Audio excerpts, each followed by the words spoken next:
अगर आप भी 2026 में कोई ऐसा बिजनेस शुरू करना चाह रहे हैं जिसमें भी हाल फिलहाल में इंडिया में कोई भी काम ना कर रहा हो और साथ ही साथ में वो बिजनेस आइडिया प्रॉब्लम भी सॉल्व करे, क्योंकि देखिए अगर हम हमारे बिजनेस के अंदर प्रॉब्लम सॉल्व करते हैं तो पैसा तो ऑटोमेटिकली आ ही जाता है। सो आज की वीडियो के अंदर मैं आपको बताने वाला हूं 4 ऐसे बिजनेस आइडिया जिनको अगर आप चाहे तो 2026 में शुरू कर सकते हैं। अब देखिए इन चारों में से जो तीसरे नंबर का बिजनेस आइडिया है वो पर्सनली मेरा फेवरेट है। मैं आपसे रिक्वेस्ट करूंगा पूरा वीडियो देखिए और चारों में से आपको कौन सा पसंद आया नीचे कमेंट बॉक्स में लिख के बताना। अब वीडियो शुरू करूं उससे पहले वीडियो को लाइक कर दीजिए और चैनल को सब्सक्राइब करके रखिए ताकि जब भी कोई नया बिजनेस आइडिया से रिलेटेड फ्रेंचाइजी बिजनेस अपॉर्चुनिटी या पर्सनल फाइनेंस से रिलेटेड कंटेंट इस चैनल के ऊपर अपलोड हो उसका नोटिफिकेशन आपको सबसे पहले मिल जाए। सबसे पहला बिजनेस आइडिया पानी से रिलेटेड है। देखिए दोस्तों, आप जहां कहीं भी रहते होंगे उसके आसपास में अगर आप नजर घुमाएंगे तो हर जगह पे पानी को स्टोर करने के लिए स्टोरेज टैंक का इस्तेमाल होता है। चाहे हाउसिंग सोसाइटीज हो, चाहे हमारा घर हो, कॉलेज, यूनिवर्सिटी, स्कूल, हॉस्पिटल, हर जगह पे पानी को स्टोरेज टैंक के अंदर ही इंस्टॉल करते हैं। लेकिन अगर मैं आपसे एक सवाल पूछूं, ये जो स्टोरेज टैंक होता है इसको कितने टाइम में क्लीन किया जाता है? तो आप में से कई सारे लोग तो ये सोच रहे होंगे कि यार मैंने मेरी सोसाइटी के अंदर कभी स्टोरेज टैंक को क्लीन करते हुए देखा नहीं होगा, क्योंकि देखिए ये रेगुलरली क्लीन नहीं होता है। इसको क्लीन करने में कभी 1 साल, 2 साल, 3 साल,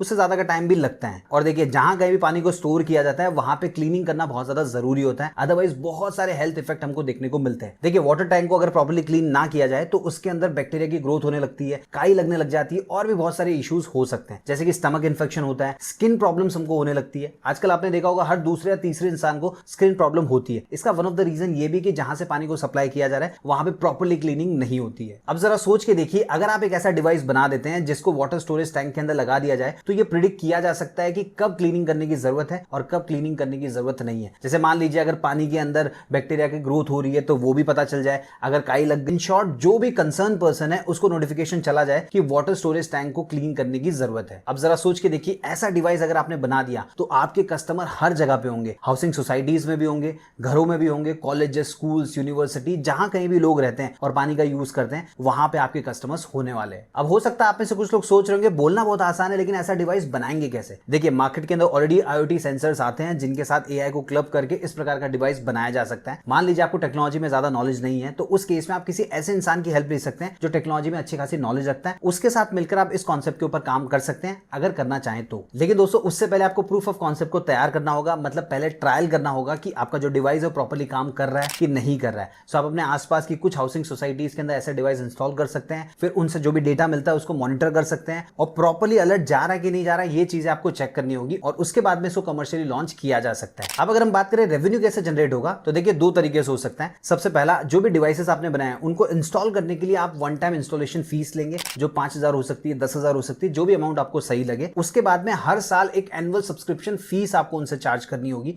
अब जरा सोच के देखिए आपके आसपास में कितनी सारी जगह है, हर जगह पे अगर आपका डिवाइस लग जाता है तो कितनी ज्यादा सब्सक्रिप्शन फीस हो सकती है। सेकंड, आप चाहें तो क्लीनिंग सर्विसेज भी प्रोवाइड कर सकते हैं। देखिए जिनके भी स्टोरेज टैंक को क्लीन करना होगा ये सर्विसेज आप खुद दे सकते हैं या फिर किसी थर्ड पार्टी वेंडर के साथ टाई अप कर सकते हैं। उनको आप पर लीड के हिसाब से चार्ज कर सकते हैं या फिर आप कस्टमर से डायरेक्टली क्लीनिंग का काम ले सकते हैं, लेकिन काम करने की जो जिम्मेदारी होगी वो थर्ड पार्टी वेंडर की होगी। कस्टमर से पैसा आपको मिलेगा और आप फिर अपना कमीशन उसमें से रखकर थर्ड पार्टी वेंडर को प्रोवाइड करेंगे। देखिए दोस्तों, अगर आपको इस पर्टिकुलर टॉपिक के ऊपर डिटेल में डेडिकेटेड वीडियो चाहिए तो कमेंट बॉक्स में लिख के बताइएगा। अगर ज्यादा कमेंट आएंगे तो मैं डेफिनेटली इस पर्टिकुलर टॉपिक के ऊपर और एक डिटेल में वीडियो बनाऊंगा जिसके अंदर सारी चीजों के बारे में डिस्कस करेंगे। दूसरा बिजनेस आइडिया पर्सनल फाइनेंस से रिलेटेड है। देखिए दोस्तों, हमारे मम्मी पापा की जो जनरेशन थी उनकी सैलरी कम हुआ करती थी, लेकिन उस समय वो घर भी चला लेते थे और साथ ही साथ में सेविंग भी कर लेते थे। लेकिन आज के टाइम में सिचुएशन ऐसी है जिनकी सैलरी अच्छी भी होती है, भले महीने की 1 लाख, 2 लाख, 3 लाख या उससे ज्यादा भी है, महीने के एंड में उनके पास पैसे बचते ही नहीं है। क्योंकि सिचुएशन ये है कि आज के टाइम में जो वर्किंग क्लास के लोग हैं उनमें से 60% से ज्यादा लोग ऐसे हैं जो EMI के बोझ के तले दबे हुए हैं। एक हाथ से सैलरी आती है, दूसरे हाथ से चली जाती है। उनको भी समझ में नहीं आता इस चक्कर से बाहर कैसे निकले। फिर फ्रस्ट्रेशन में आके करते क्या, सोशल मीडिया पे जाते हैं, कोई वीडियो देखते हैं, SIP बुक कर लेते हैं, किसी दोस्त ने कहा ये शेयर खरीद ले तो वो शेयर खरीद लेते हैं, कोई क्रिप्टो करेंसी खरीद के बैठ जाते हैं। फिर होता क्या है, जितना रिटर्न उनको मिलना चाहिए उससे कम ही मिलता है और बहुत बार केसेस में ऐसा भी होता है जो पैसे लगाए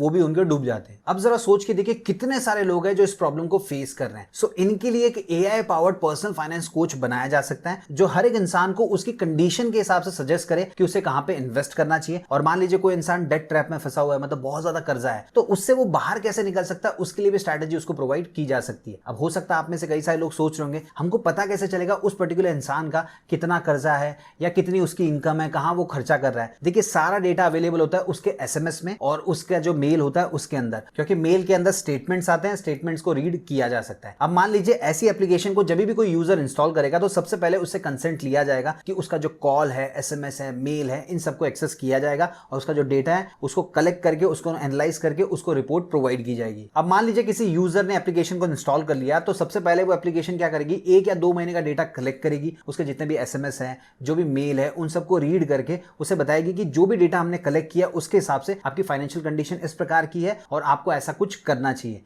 इसके अलावा भी अगर बाहर आपने किसी से कर्जा लिया हुआ है या कहीं पे इन्वेस्टमेंट किया हुआ है तो आप मुझे सजेस्ट कर सकते हैं। अब मान लीजिए यूजर ने कोई डेटा प्रोवाइड किया तो उस डेटा को इंटीग्रेट करके फिर एक नई रिपोर्ट बनाई जाएगी और सामने पेश की जाएगी। अब मान लीजिए कोई इंसान ऐसा है कि जिसको बहुत सारा कर्जा है, मतलब क्रेडिट कार्ड का पैसा देने में बाकी है, 3-4 लोन चल रहे हैं, उस केस में उसका इन्वेस्टमेंट करके कोई फायदा ही नहीं है, क्योंकि जो भी पैसे वो इन्वेस्टमेंट करेगा उसमें उसको जितना रिटर्न मिल सकता है उससे ज्यादा तो उसको कर्जा देना पड़ रहा है। मतलब आज के टाइम में अगर उसने कहीं से लोन लिया होगा तो कम से कम 14-15% का वो ब्याज भर रहा होगा। अगर क्रेडिट कार्ड के ऊपर चल रहा है तो 36% तक चला जाता है और उसको रिटर्न मिलेगा तो कितना मिलेगा, 10%, 12%। तो इन्वेस्टमेंट करके कोई मतलब नहीं। तो उस केस में पर्सनल फाइनेंस कोच क्या करेगा, उसको सजेस्ट करेगा कि आप इन्वेस्टमेंट मत कीजिए, आप ये स्ट्रैटेजी अपनाइए, सबसे पहले जो भी पैसे आपके बाकी है उनको जल्दी से जल्दी खत्म कीजिए और उसके बाद में आप इन्वेस्टमेंट की तरफ जा सकते हैं। इसके अलावा मान लीजिए कोई ऐसा इंसान है जिसके पास पैसे तो हैं लेकिन आने वाले टाइम में उसके घर में कोई शादी आने वाली है या कोई बड़ा फंक्शन आने वाला है जहां पे उसको पैसे की जरूरत पड़ने वाली है, तो उस केस में जो पैसा है उसको कहां पे इन्वेस्ट किया जाए जिसपे थोड़ा रिटर्न भी मिल सके और साथ ही साथ में पैसे को कभी भी लिक्विडेट भी किया जा सके। इसके अलावा दोस्तों इसी एप्लीकेशन में आप कुछ और भी फीचर्स प्रोवाइड कर सकते हैं, जैसे कि टैक्स सेविंग से रिलेटेड, तो जो भी वो पैसा कमा रहा है उसमें टैक्स कैसे बचा सकता है, क्या क्या ऑप्शंस हो सकते हैं वो सजेस्ट करेगा। इसके अलावा अगर आप चाहें तो लीगल डॉक्यूमेंट्स को रीड करने वाला भी एक ऑप्शन प्रोवाइड कर सकते हैं। जैसे मान लीजिए कोई एग्रीमेंट है या कोई भी लीगल डॉक्यूमेंट है तो उसको पढ़ने में बहुत ज्यादा तकलीफ होती है, तो सिंपली अगर उसको अपलोड कर दिया जाए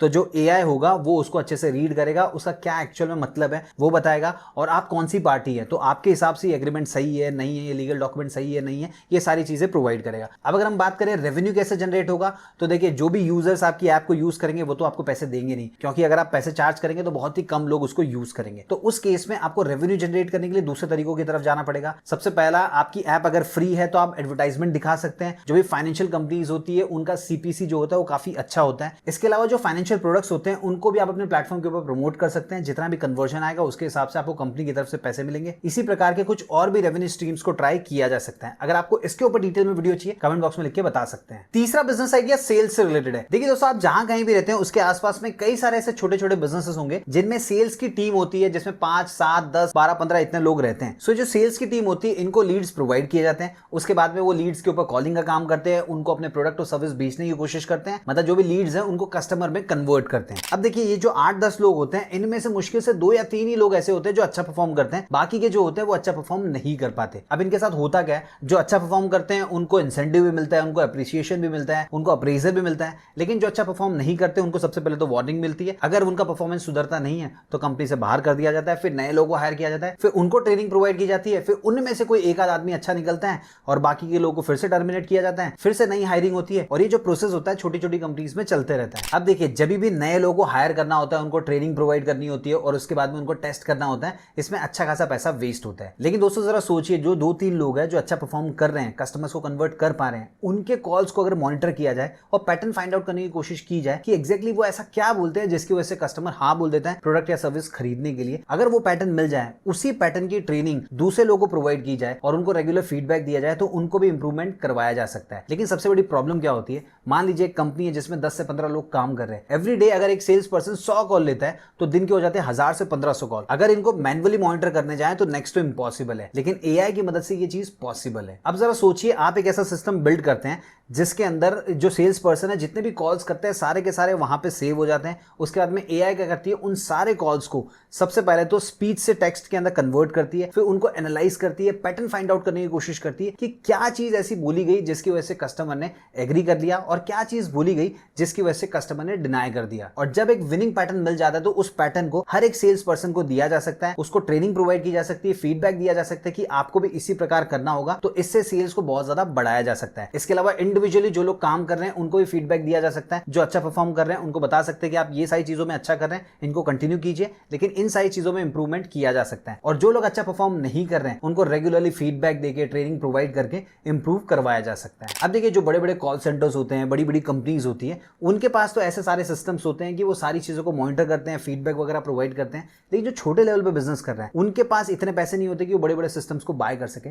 तो ऐसे लोगों को टारगेट करने के लिए आप एक ऐसा सॉफ्टवेयर या सिस्टम बना सकते हैं जिसकी मदद से सारी चीजों को मॉनिटर करके उनके सेल्स को इंक्रीज करने में मदद की जा सकती है। अब अगर बात करें आपको रेवेन्यू कैसे जनरेट होगा, तो देखिए इसके अंदर प्योरली सब्सक्रिप्शन बेस पे रेवेन्यू जनरेट होने वाला है। आज के टाइम में टेली सॉफ्टवेयर ऑलमोस्ट हर बिजनेसमैन के पास होता है, मतलब अगर टेली नहीं तो अकाउंटिंग का काम प्रॉपर्ली नहीं हो सकता। सो उसी प्रकार ऐसा होना चाहिए कि अगर आपका सॉफ्टवेयर या आपका सिस्टम ना हो तो सेल्स को नहीं बढ़ाया जा सकता है। अगर आपको इसके ऊपर डिटेल में वीडियो चाहिए कमेंट बॉक्स में लिख के बता सकते हैं। चौथा बिजनेस आइडिया किसानों से रिलेटेड है। देखिए हमारे देश के अंदर डॉक्टर का बेटा डॉक्टर बनना चाहता है, बिजनेसमैन का बेटा बिजनेसमैन बनना चाहता है, एक्टर का बेटा एक्टर बनना चाहता है, लेकिन किसान का बेटा किसान नहीं बनना चाहता। इवन किसान खुद नहीं चाहता कि उसका बेटा किसान बने। देखिए किसान बहुत ज्यादा मेहनत करते हैं और उस चीज को उगाते हैं जिसकी सबसे ज्यादा जरूरत है, क्योंकि आप खुद सोच के देखिए अगर हमको अनाज ही नहीं मिलेगा तो हम खाएंगे क्या। लेकिन किसानों के साथ प्रॉब्लम क्या होती है, जब उनके फसल आने की बारी आती है तो उनके पास इतनी सारी क्वांटिटी में माल आ जाता है कि अगर उनको सेल नहीं करेंगे तो पड़े पड़े खराब हो जाएगा और उनको बेचना भी है, क्योंकि बहुत सारे किसानों के साथ होता है कि वो कर्ज लेकर फसल लगाते हैं, अगर बेचेंगे नहीं तो कर्जा वापस कैसे चुकाएंगे।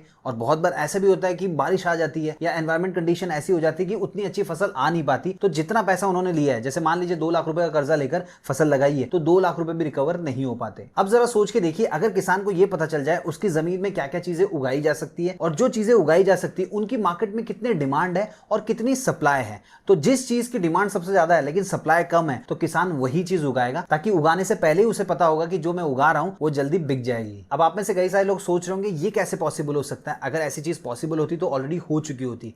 देखिए ऐसा नहीं है कि अगर नहीं हुआ तो मतलब पॉसिबल नहीं हो सकता। एआई की मदद से बहुत सारी चीजें पॉसिबल है। देखिए मंडी का जो हिस्टोरिकल डेटा होता है, वेदर पैटर्न किस प्रकार काम करता है, लास्ट 5 साल में, 10 साल में, 15 साल में वेदर कंडीशन कैसी रही है और उसके हिसाब से क्या फसल की डिमांड सबसे ज्यादा हो सकती है, क्या प्राइस हो सकती है, ये सारी चीजों को प्रिडिक्ट किया जा सकता है और किसान को बताया जा सकता है कि आप जिस लोकेशन में रहते हैं वहां की कंडीशन के हिसाब से अगर आप ये चीज उगाएंगे तो आने वाले टाइम में इस चीज की बहुत ज्यादा डिमांड होने वाली है, तो पॉसिबिलिटी है कि आप जैसे ही उगाएंगे वो चीज बहुत ही आसानी से बिक जाए। तो दोस्तों अगर चाहें तो इस कॉन्सेप्ट के ऊपर भी काम किया जा सकता है। आई होप इन 4 में से कोई ना कोई बिजनेस आइडिया आपको जरूर पसंद आया होगा। जो भी पसंद आया नीचे कमेंट बॉक्स में लिख के जरूर बताना। इसके अलावा इस वीडियो को उन सभी दोस्तों के साथ शेयर कीजिए जो 2026 के अंदर अपना खुद का बिजनेस शुरू करने के बारे में सोच रहे हैं। देखिए हो सकता है इन चारों में से आपको कोई बिजनेस ना करना हो, लेकिन ये वीडियो अगर किसी ऐसे इंसान के पास पहुंच गया जो सच में बिजनेस करना चाह रहा है, तो इन चारों में से अगर कोई भी उसके काम का होगा तो उस पर काम कर सकता है। इसके अलावा बिजनेस से रिलेटेड वीडियोस देखने के लिए और फाइनेंस से रिलेटेड वीडियोस देखने के लिए चाहे तो इस चैनल को सब्सक्राइब भी कर सकते हैं।